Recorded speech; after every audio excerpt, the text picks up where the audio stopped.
Hello there viewers, welcome back to Science. This is just a brief video of my opinion on choosing your tipple or choosing your drink, however you want to call it.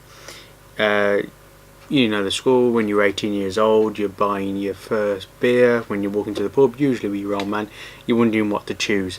And a lot of people succumb to peer pressure and they end up choosing like a lager or something, and it's generally what your dad drinks. In my case, my dad was always drinking this, John Smith's. If you go into a Wetherspoons, it's typically the only thing you'll find, as well as Guinness, amongst the massive selection of lager.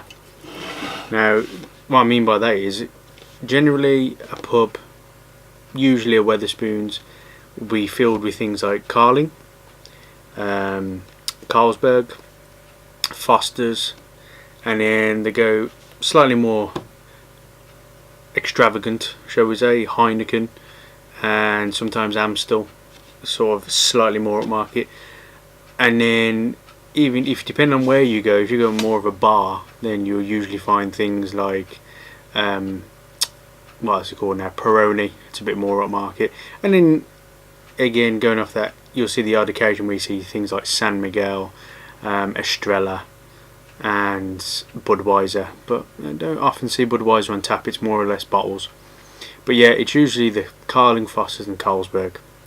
Now other than that, you'll see a Guinness, as I said, and you'll see John Smith's as your alternatives, so it's not really too much choice.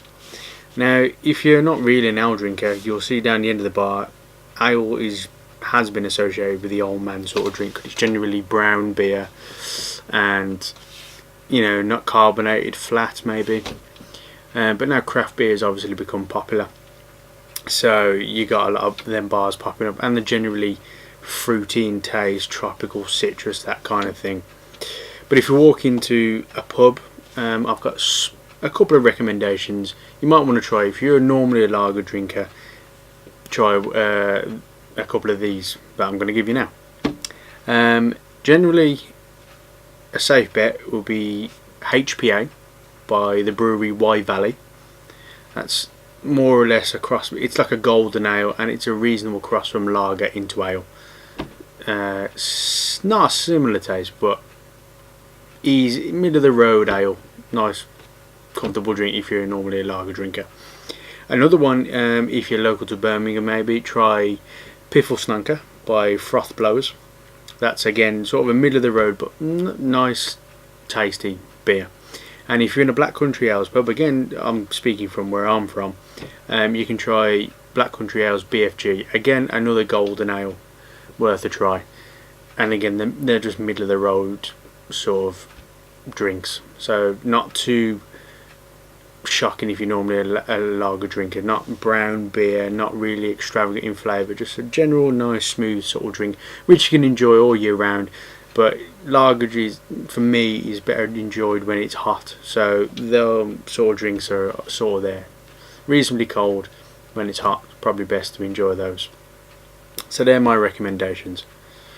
But you shouldn't be afraid to try ale or craft beer now. So, and I don't like seeing people lager bashing and stuff because they're an ale drinker. I'm not much of a lager drinker now, but I'll still have some if I've gone to a gig, you know, a couple of raves. It's generally what you get. It's very rare you see ales, so I'll drink lager. And it's not my favourite drink, and I prefer one or two. I'll normally drink Heineken because it's got a slightly different taste. I always think it tastes a bit like bananas for some reason, so maybe try that if you're looking for a different flavour or moving into ales and you want to get into it and you're usually a lager drinker. Try that. It's got a slightly different flavour. It's better than things like Carling in my opinion. So yeah, there's just a few tips from me. Check out my other videos, and thank you very much for watching.